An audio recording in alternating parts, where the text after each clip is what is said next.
Ads లేకుండా latest episode చూడండి. జ్ఞానంలో సరస్వతీదేవి.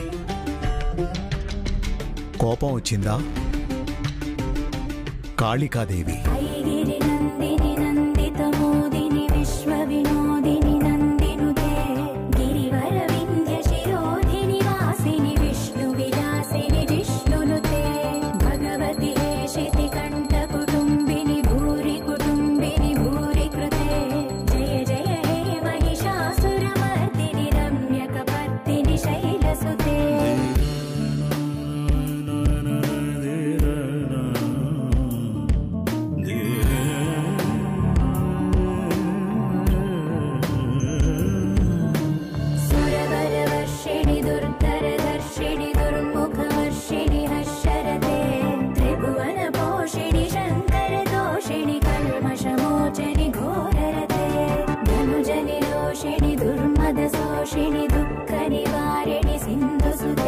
ఏమండి, అంతా సిద్ధమేనా? సిద్ధమే దేవకి.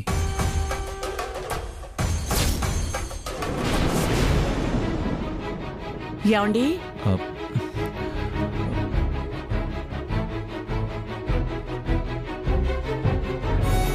ఏంటండి అలా ఉన్నారు? అబ్బే ఏముంది, ఏం లేదు.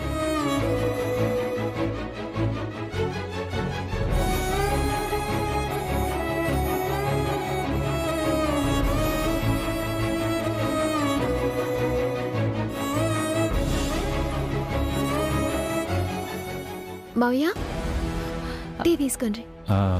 ఇప్పుడు నాకేం వద్దమ్మా. సరే, జల్దీ రండి, టిఫిన్ పెడతా.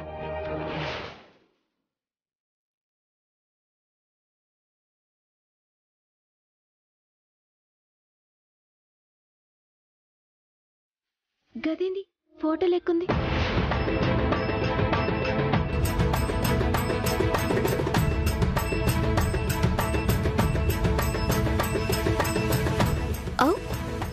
గీ ఫోటో ఎవరిది? ఎవరిది ఫోటో?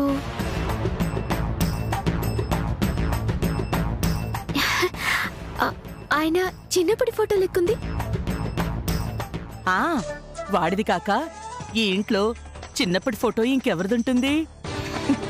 చూడు, మీ ఆయన ఎంత ముద్దుగా ఉన్నాడో. మస్తున్నాడు అత్తమ్మ. నా బిడ్డకేంటి తల్లి, బంగారు కొండ.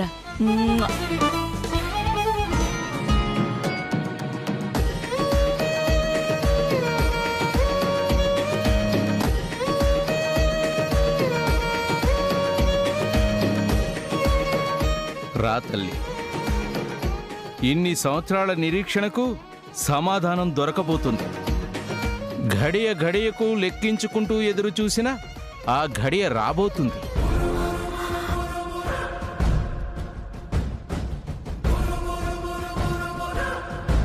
ఇరవై 24 సంవత్సరాలు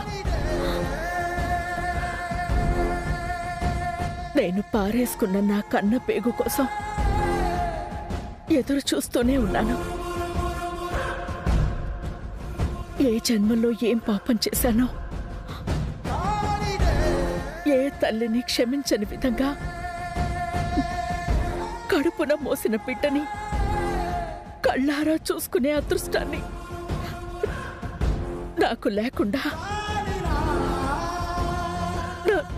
నా చూపు తగిలితేనే నా బిడ్డకి ప్రాణగండమని పెట్టాడు.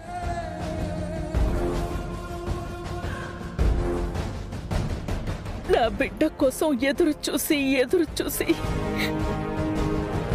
నా కళ్ళు అలిసిపోయాయి, నా కన్నీళ్ళింకిపోయాయి.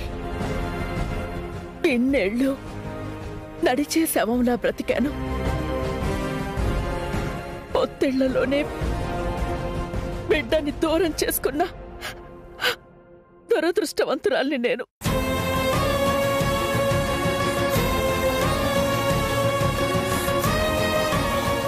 నా బిడ్డని చూసే ఆ గడియ వస్తే చాలు అని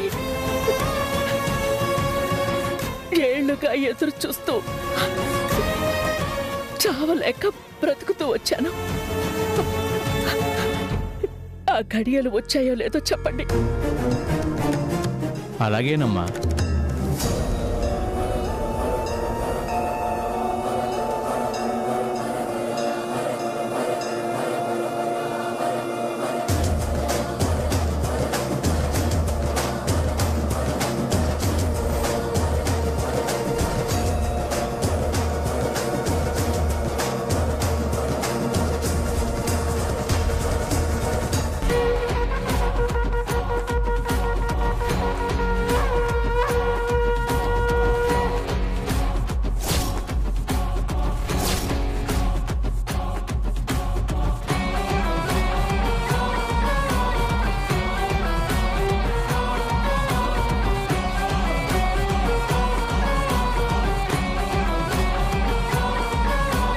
అమ్మా,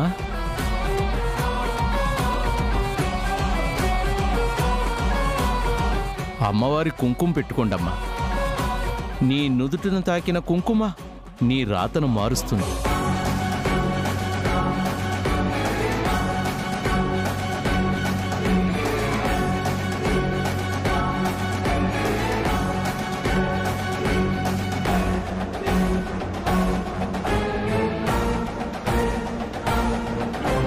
ఇన్ని సంవత్సరాలుగా నీ బిడ్డను నీకు దూరం చేసిన గ్రహాలు ఇప్పుడు నీకు అనుకూలిస్తున్నాయమ్మా.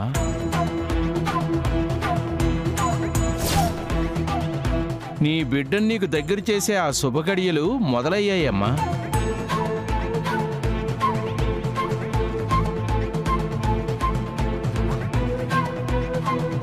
నీకు నీ బిడ్డకు అడ్డుగా నిలబడిన దురదృష్టం తొలగిపోయింది. అన్ని కీడులు దోషాలు తొలగిపోయి నీ బిడ్డను చూసుకునే రోజులు వచ్చేశాయి తల్లి.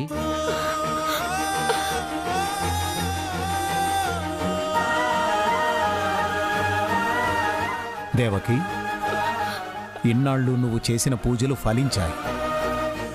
ఆడవాళ్లు ఆనందంగా ఉండాలని ఎంతోమందికి అండగా నిలబడిన పుణ్యం ఇన్నేళ్లకు ఫలించింది.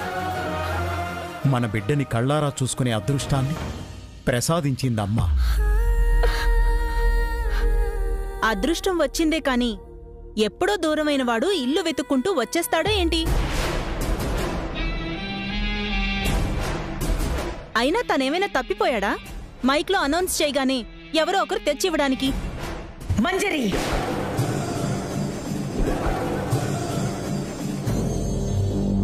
తల్లి బిడ్డల బంధం గురించి ఏం తెలుసని మాట్లాడుతున్నా? బిడ్డ ఆకలితో ఏడుస్తుంటే గదిలో మేకప్లు వేసుకునే నీకేం తెలుసు?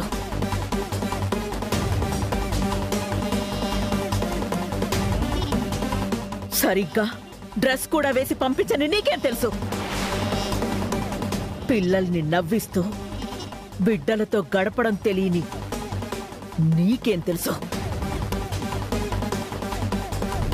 అసలు ఆడతనం అమ్మతనం అంటే ఏంటో తెలియని నువ్వా నాకు చెప్పేది? అమ్మ మనసు ఆశపడితే బిడ్డ ఎక్కడున్నా సరే వెతుక్కుంటూ వస్తాడు.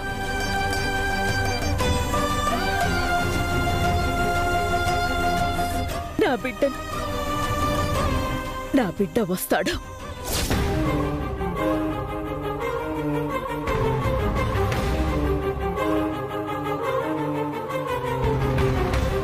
నువ్వు కావాలని ఎక్స్ట్రాల్ చేస్తున్నావు కదా? బరాబర్ చేస్తా. ఇగో మీరు గిట్ల గుస్సేంటంటే నేను సంతకం పెట్టా. ఆడవాళ్ళకి దూరంగా నాకు నచ్చినట్టు నేను బతికాను. అలాంటిది శ్రీవల్లి విషయంలో కారణం ఏదైనా బాధపడుతూ భయపడుతూ ఎన్నాళ్ళిలా.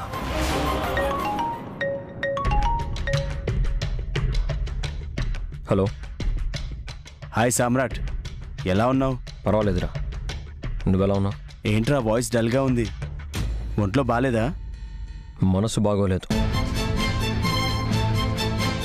ఏమైందిరా? బిజినెస్లో టాప్ లెవెల్లో ఉన్నావు. మార్కెట్లో నీకంటే ఒక నేమ్ ఉంది కదరా. బిజినెస్లో గెలిచాను, జీవితంలో ఓడిపోతున్నాను అనిపిస్తుందా? అదేంట్రా? అవునరా, ఎలాంటి పరిస్థితుల్లో అయినా ఏ స్థాయిలో ఉన్న మనిషినైనా నా దారికి తెచ్చుకోవాల్సిన నేను ఫస్ట్ టైం నా లైఫ్లోకి వచ్చిన ఒక అమ్మాయిని దారికి తెచ్చుకోలేకపోతున్నాను. నా దారికి తను అడ్డు లేకుండా చేసుకోలేకపోతున్నాను. వైఫ్ విషయంలో కొంచెం అడ్జస్ట్ అవ్వడం తప్పదురా. ఏ విషయంలో అయినా నేను అడ్జస్ట్ కాగలను, కానీ తన విషయంలో కాలేనురా. అసలు నా బతుకు నేను బతకడానికి తనతో అడ్జస్ట్ అవ్వాల్సిన అవసరం ఏంటి? నువ్వు నాకొద్దు, నీతో కలిసి నేను బతకలేను అంటున్నా. శ్రీవల్లి ఎందుకు మొండిగా ప్రవర్తిస్తుందో, ఎందుకు నన్ను వదిలిపెట్టకుండా బాధ పెడుతుందో నాకేం అర్థం కావట్లేదురా. నా ద్వేషాన్ని కూడా ప్రేమిస్తుంటే నేనేం చేయనురా? నీ మీద నాకు ప్రేమ లేదు, ఎప్పటికీ పుట్టదు అని తనకు అర్థమయ్యేలా ఎలా చెప్పాలి? నీ బాధ నాకు అర్థమవుతుందిరా. నా బాధ అందరికీ అర్థమవుతుంది, తనకి, నా ఇంట్లో వాళ్ళకి తప్ప.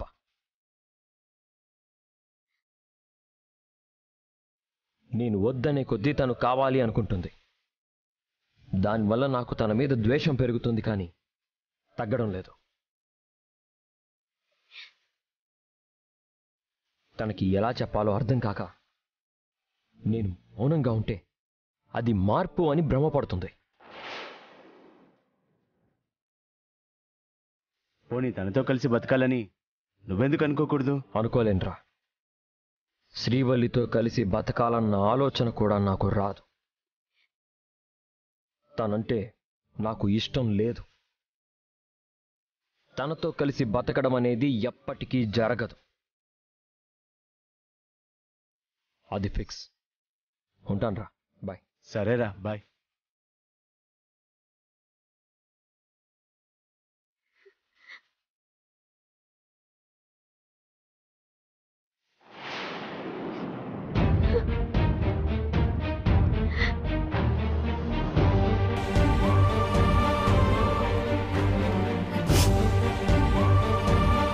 ఏంటి, అంతా విన్నావా?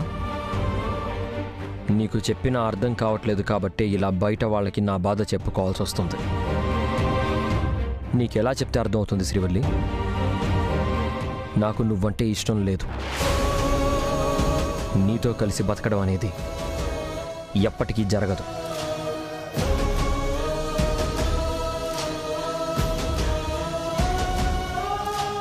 ఒక్కటి మాత్రం నిజం, నీ వల్ల నేను మనశ్శాంతిగా ఉండలేకపోతున్నాను. నువ్వు ఎదురుగా కనిపిస్తుంటే ప్రతి క్షణం నాకు నరకమే.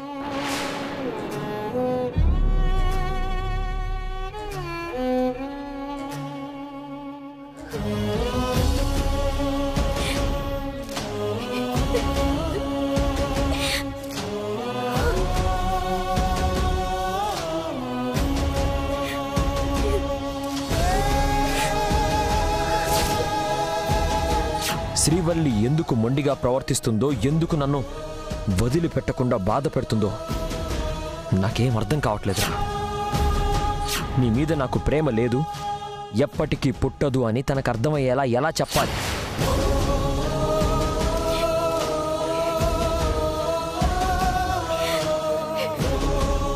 నా భర్తని ఎంతగానో బాధ పెడుతున్నా.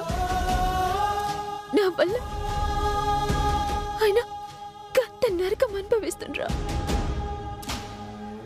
నేనుంటే నరకం అంటే నేను లేకుండానే సంతోషంగా ఉంటారా?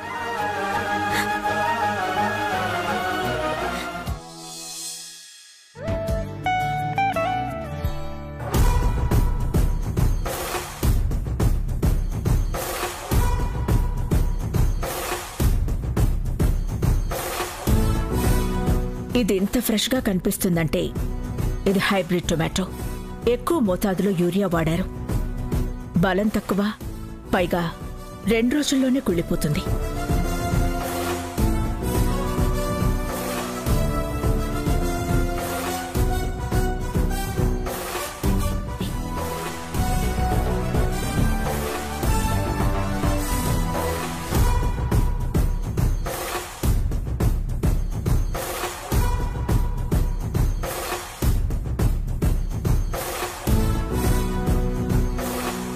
మరీ బియ్యం తెల్లగా కనిపించాలని పాలిష్ ఎక్కువ చేయొద్దు. దానివల్ల అమ్ముకునే వాళ్లకు ఉపయోగం ఉంటుంది, కానీ తిన్నవాళ్లకి ఏ ఉపయోగం ఉండదు. ఆకలి తీరుతుంది గాని ఆరోగ్యానికి మంచిది కాదు. కొంచెం పాలిష్ తగ్గించండి. అలాగే.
నమస్కారం అమ్మా. నమస్తే రంగనాథం. బాగున్నావా? బాగున్నానమ్మా. ఏంటి విశేషాలు? ఈ మధ్య ఏదో మంచి పదవి వచ్చినట్టుంది. అవునమ్మా, మండలంలో రైస్ మిల్ సూపర్వైజర్స్లో అందరి మీద నన్ను హెడ్గా చేశారు కదమ్మా. థ్యాంక్స్ అమ్మా. పదవి పెరిగింది, దానికి తోడు జీతం కూడా పెరిగిందనుకుంటాను. ఎంత పెంచాం? ఇంతకుముందు 40,000 ఇచ్చాం, ఇప్పుడు 50,000 ఇస్తున్నాం అక్క.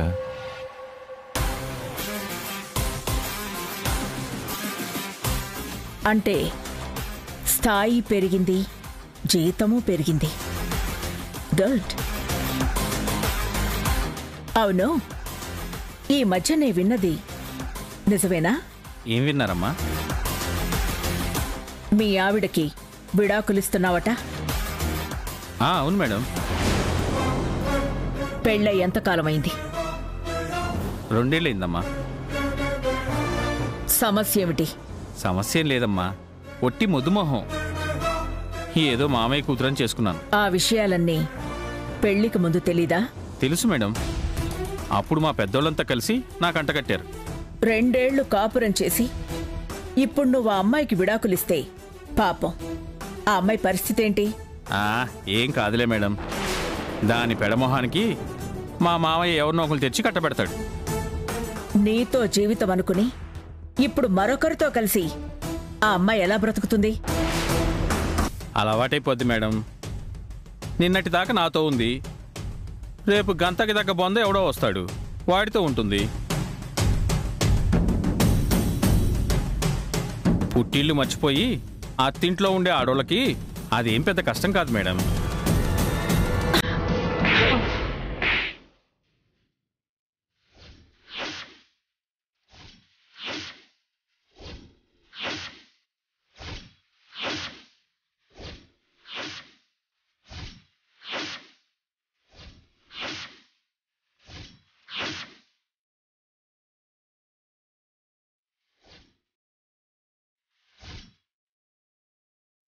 స్థాయి మారక ముందు అందంగా కనిపించిన భార్య స్థాయి మారేసరికి అందవిహీనంగా కనిపిస్తోందా?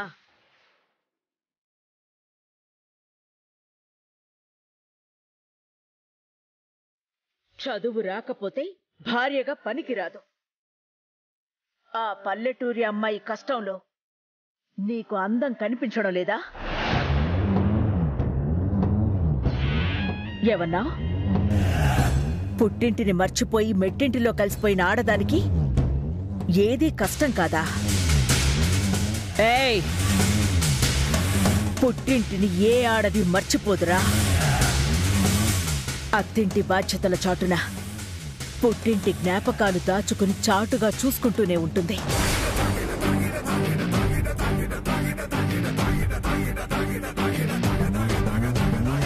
నీకు ఎంత చేసినా నా గురించి ఆలోచించడం లేదంటూ వేధించే నీలాంటి వాడు భర్తగా ఉంటే పుట్టింటి గురించి ఆలోచించే అవకాశం ఎంతోమంది ఆడవాళ్ళకొస్తుంది.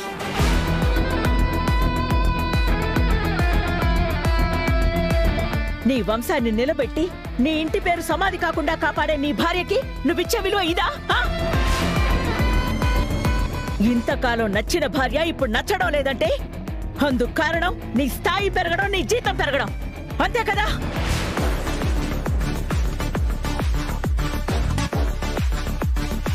స్థాయి మారితే మగాడ ఆలోచన మారుతుందేమో కానీ ఆడదాని ఆలోచన చచ్చే వరకు మారదు. నువ్వేంటి తనకు విడాకులిచ్చేది? అనసూయ